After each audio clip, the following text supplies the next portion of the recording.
Week to week, we start each show with Darren Farwell or Leslie McCormick of the Farwell Group.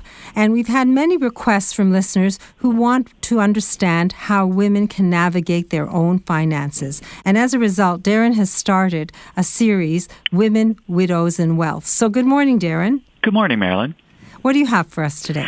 Well, Marilyn, as you know, and our listeners know who've been with us from a woman's perspective over time, that myself, my team, Leslie, and all of us back at our office in Scotia Plaza, well, we've been in the business a long time, for me, over 30 years, helping women who've lost their spouse navigate their journey forward using an approach we design with their unique needs in mind.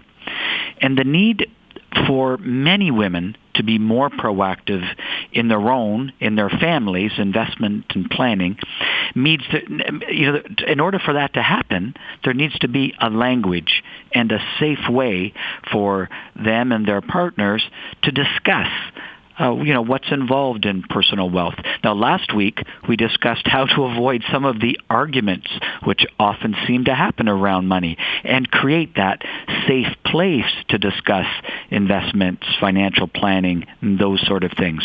And by the way, any listeners who missed last week's show and would like a copy of our blog that addresses this issue about creating a safe place to speak about these sort of things, please feel free to give us a call and we'll talk about that later. This week, I want to reiterate the need. I'd like to be a positive part of the process that closes the gap between women's feeling about their ability to manage investments and planning their financial future and actually their proven ability to be very good at doing that, both as investors and long-term planners. Because regardless of your stage in life, successful financial management starts with understanding your cash flow. And to do that, begin by reviewing your income and expenses on a regular basis. Over the long run, managing how much money gets spent and directing more of that to long-term savings is critical to building personal wealth. And of course, another benefit of doing that exercise time after time is you become familiar with the topic, and that helps confidence and understanding. Now, when it comes to investing your savings, think of investments as tools to help make your plans happen, not an abstract thing in which we're trying to beat indexes or get rates of return. Money and savings are tools to help make your plans happen. So to start understanding what you need to do to make your plans happen, you need to start thinking about what you want your savings to do for you. The better the job you can do about articulating those relationship, interests, and goals that matter most to you, the more confidence you can have in selecting the right investments to make that happen. And again, if you spend time doing this, over time, you become familiar with the concept, and therefore confidence grows. So with these goals in mind as a first step, the biggest decision when it comes to investments is what's called asset allocation. So that's the industry's fancy term for how much of your money should be in stocks. And stocks have a very common characteristic. They have longer-term growth. You would expect over time a long-term average annual rate of return of 7% or more. How much of your money in bonds? Those are lower risk, safe investments. And while they're safer, they do provide, however, a lower rate of return. And these days you could think of between 2 and 3%. And how much of your portfolio should be in cash? That is absolutely readily available money.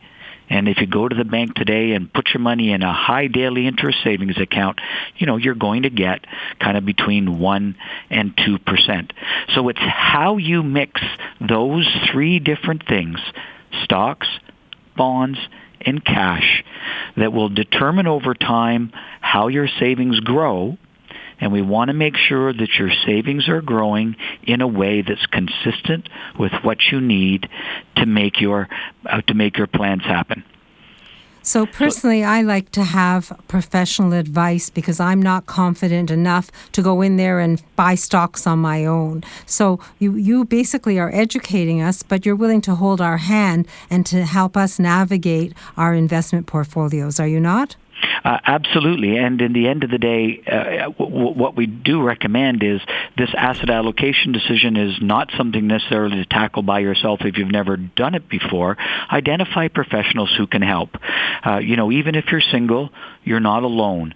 Assemble a team of, financial advisors, someone who you can trust, who will help you work through that, help you develop the confidence for the future. And any listeners who would like some help or some guidance in how to choose an appropriate financial advisor or how to find a trustworthy wealth manager, we do have a checklist that will help. It's called, identifying the right financial advisor for you. And we're glad to share that with anyone who would like to see it. So if anyone wants that document or wants to talk to you, because you've always said it's never too soon or too late to start a plan, and you're willing to help people, how do we reach you?